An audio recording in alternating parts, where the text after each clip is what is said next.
Welcome to Covers This Puck Props with one-year MVP Jared Hockman as Carlo is still Vegas bound.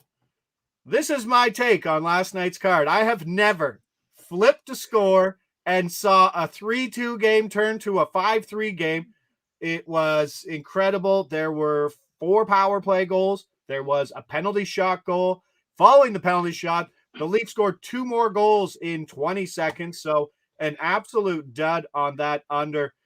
Tampa Bay, surprising, was an absolute no-show. 10 shots on goal through 2 periods, I believe. And then I think put up, a 7-pack in the fourth or in the third. Nothing going there. You mentioned it on the pod yesterday that might be a goalie controversy in the Rangers situation, and now we might have an even bigger one. And I think it's Quick's net. Yeah, I mean, he's been the better goalie right now. I'm expecting him to probably play Friday as well. That's what a lot of the beat writers seem to think. For the Leafs game, it's pretty funny. So people know I live downtown Toronto. I can hear the Leafs goal horn. And as I was watching games, I could just hear the horn going off in the background way too much. And I was like, this is not a good sign for us. Thankfully, Brock Faber kind of delivered for us a little bit at the late wee hours of the third period. Like a reverse sweep in 2 units is big. He did assist. He did assist on the goal that put them ahead in the 1-1 game. I'm like, just hang on to that 1-1. But no, it was interesting. Good day to everybody there. Josh, Adam, Bruce, everybody there, the boys in the morning. Appreciate it. Toronto PP was unprecedented good. Yeah, it was. I don't think he'll have an outburst like that, but good morning to everybody there. Everybody's played now. The teams that didn't play hit the unders last night. The teams that did play, Toronto, hit the over. So I think we're kind of getting our feet back to normal grounds. Let's go to Philadelphia. Let's take the Flyers on the money line. The dog. I don't understand how they're plus 120 here. A longer dog at home than Arizona is versus Vegas. We know that Winnipeg is a great team. We know that they could be top 3 in the betting favorite to win everything. But it's still an offense, as we saw in their opener after the break, that's struggling to score. Number 3 winning percentage since December 3rd. That's great. 19th in goals per game.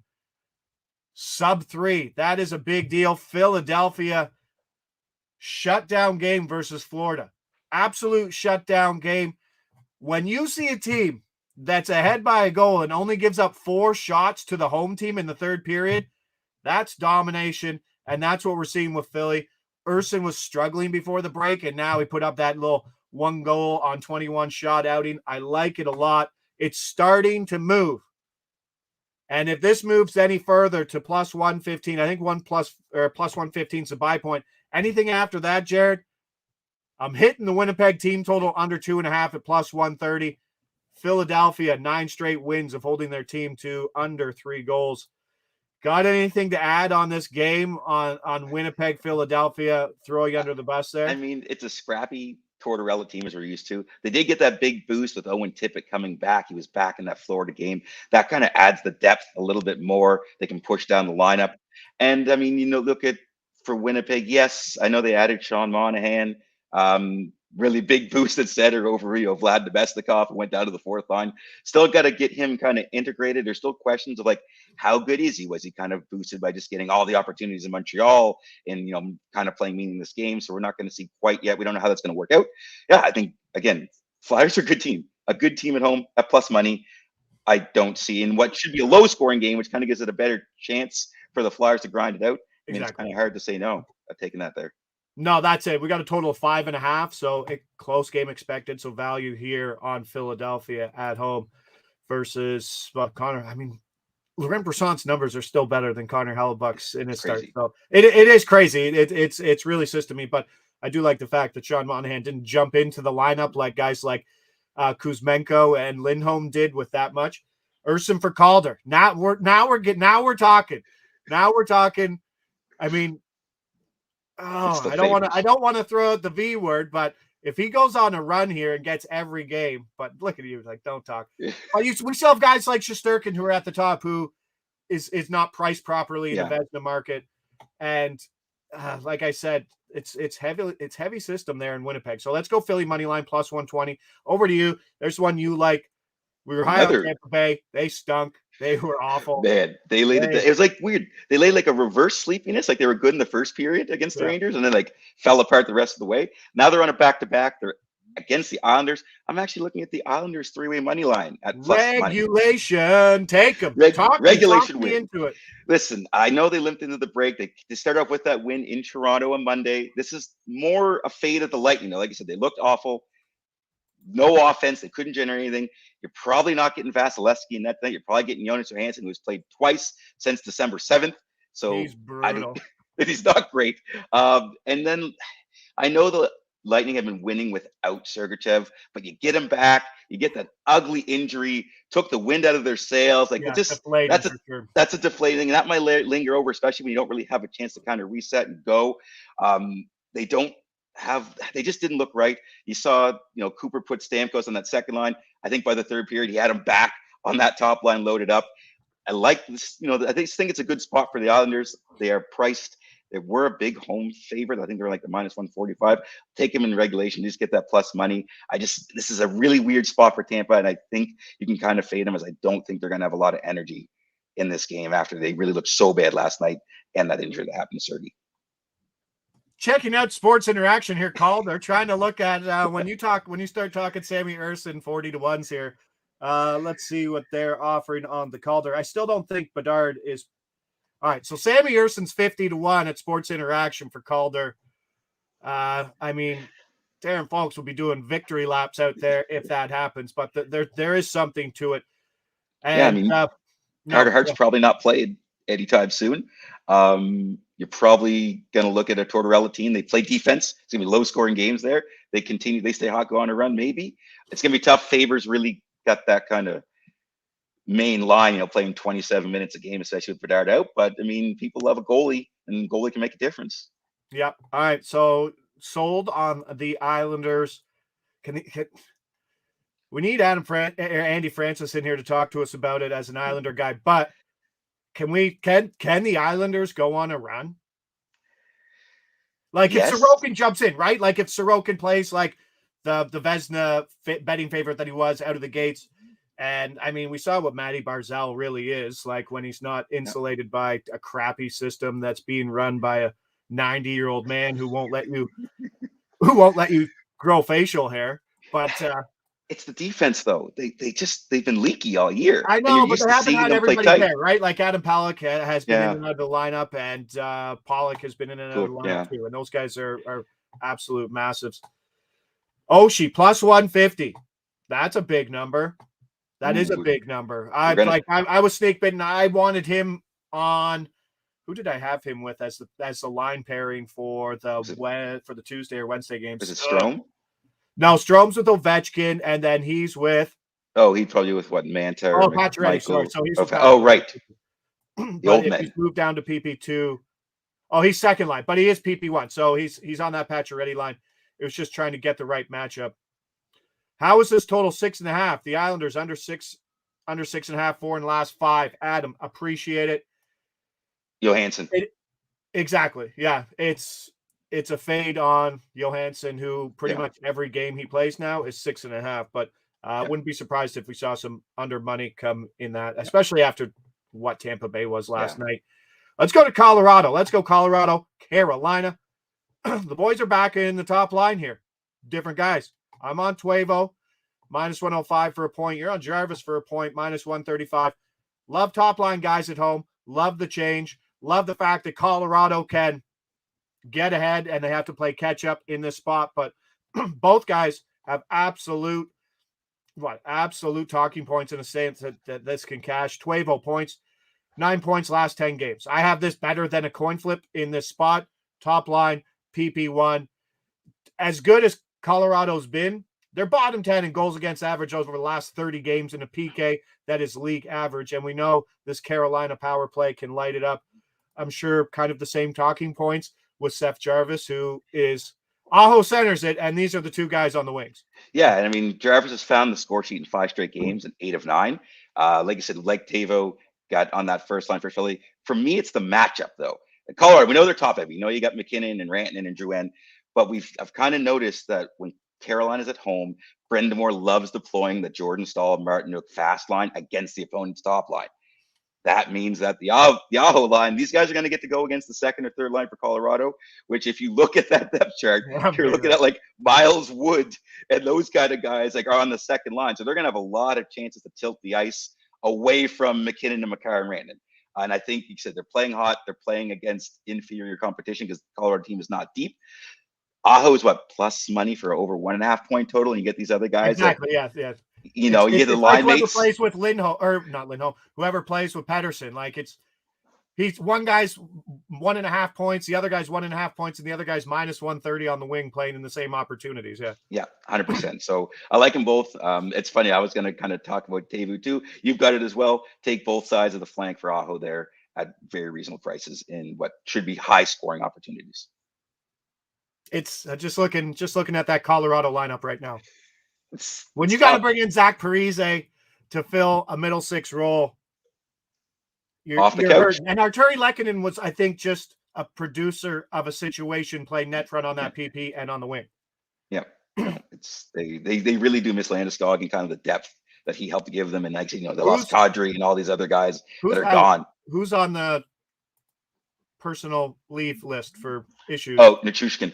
So that's the difference between your top line versus second line scoring. It's when you replace Nichushkin with Miles Wood, as you joke, things are going to be different. But this offense can keep pushing, so game script can go the other way. But Carolina, let's go. Top guys on the wing. Huberdeau. I'm buying the hype. Like he was so dormant and garbage, and there was nothing exciting about him. And then all of a sudden, out of the break, he loses his line mate in Lindholm. Kuzmenko was also dormant. He comes in. Huberdeau puts up 3 points versus a very good Boston team, and now this line gets to face the Devils and possibly Vitek Vanacek, who exactly. He has an .888 save percentage on the air. That is brutal. There's a reason why they've been going through everybody, but they won 5-3. He probably gets the nod again. There's no reason to not. And Calgary on this line, Huberdeau, Sharon Govich, and Kuzmenko on that line. They're all PP1 as well, so there's a lot to like there. I just think there's going to be some goals versus a New Jersey PK that's not great. I don't know. It's minus 115 is a short price for a guy who at the beginning of the year was minus 160, minus 165. If they can find some motivation going forward with that line, minus 115 is a steal. Not a wild handicap, nothing crazy, but I wouldn't be surprised to see Calgary put up a fight here. Yeah, I mean, if you think you're going to see, 2, 3, 4 goals from a team, and the top line forwards are probably a good bet to get involved in some way, and you're getting this short of a price. I mean, we still know Huberdeau has the skills. He has the talent. It's just kind of been, his effort and the motivation seems to be an issue. Kuzmenko's kind of motivated. He wants to prove that, he shouldn't have been traded and prove everyone he's still that top 6 guy we saw last year. And he said the Devils give up a bazillion goals. So it should be a high-scoring game. Exactly. So there's some value, I think, on the Flames at plus 110 or better in the spot. Odds, obviously, coming from Sports Interaction. But there's something to be said about a team who, in the locker room, says, sorry, boys, we're selling our pieces. You're gone. And they kind of like, Kuzmenko's a downgrade, but like waking a sleeping giant possibly, because I don't know, Carlo and I were high on Calgary coming in. So, I mean, they could be like, no one cares about us. Markstrom's healthy. He could go on a run. So there's something to like about goals in this game. And getting a top line guy at minus 115 is where I am. Washington, Florida. Talk about Kuzmenko, a team that's... And some in the chat shouting Kuzmenko power play point plus 360. Sharon Govich, revenge. Let's go. Toffoli, too, if he's back from illness. I always forget about revenge angles and Sharon Govich being on that team in New Jersey. So there's always a good point there. Thank you, Adam, who's always on the ball. Yeah. No revenge stuff here in Capitals Panthers. The Capitals are a team that we talk about Carolina like no one cares about. All right, so this is Capitals you. This is Reinhardt for 2.5 shots on the over minus 135. Yes. Looking across, minus 130. I got minus 130 in there now. Across the board, you see, guys, this is the number 2 goal scorer in all of hockey, right? You have at the top, you have Matthews, his total's at 4.5. You got Pasta, his total's at 4.5, 3.5. McKinnon, he's at 3.5. Even McDavid is sometimes pushes that 3.5. Why is Reinhart sitting here at 2.5 for the majority of the season? I'm not saying this is the wrong number, but like, is this a guy is he really scoring at that high of a percentage where all of these goals are going in, but he's not accumulating as many shots as he needs? I mean, he's got 3+ shots in 16 of 18 games before the All-Star break, with a lot of 4s and 5s up there. Like he is shooting. He's on the top line with Barkov and Evan Rodriguez, top power play. He went shotless in 22 minutes on his way back from the break, but that was against that Flyers team. We talked about the scrappy Flyers. They played defense, kind of a weird game. I just look at the Capitals, man. Like, they are real close to waving that white flag. Lost 5 straight overall. 7 of 8 on the road they've lost. Give up almost 32 shots a game in that. Reinhart is the trigger man. Like, he has been shooting. He's been shooting for a long time, consistently doing it. And again, I don't get the 2.5 at -130. I know, like, his last game, I think he was like -135. But there was good stretches during this span where he's at like -165, -175, -180 against some of the weaker defensive teams. Washington, they're not leaky. Their issues are on the offensive end. But like, when you see these guys and they know the season's not going anywhere. You're playing out the fiddle. I don't see how you can't take it on Reinhart, who also probably won't have another big game after struggling out of the break. Get Florida back on track. Just did some quick maths over here. Solid little 27% shooting percentage from old Sam Reinhart. Now you're in game 60. It's tough. Like, it's obviously unsustainable over a long period of time, but goes to show you what contract incentive might be worth to some people. And so the volume's there. Adam jumps in. Barkov 2+ points, +154. Like it. That Strome Ovi line just allowed 4 goals against Montreal. Ovi, like you said, white flagged it. They finally got everybody back. Like, the Strome and the Ovechkin line can kind of chill. They're like, oh, we got Oshie, we got Pacioretty back, and it looks like they've just been getting dogged. And that was a team that, once the floodgates open, they're awful. Like, they're statistically 5-on-5 awful. They've been just kind of hanging in low scoring games. And if they call her quits with those vets, Florida's kind of a little bit of a wagon. They're really good. They play possession. They get some depth. I can see the ice getting real tilted here tonight in that game. Yeah, Florida is the best playoff team going into the playoffs, and they're playing playoff hockey the majority of the season, which is something a lot of people can't do. All right, where am I? Do I get another one? I'm trying to think about what I got here because we're all over. There we go. Let's go big. Let's go Pavel Zacha for an assist at +160. Okay, wanted the point, -120. No. We want the assist. He's centering Pasta. I don't even care that JVR's on the other side.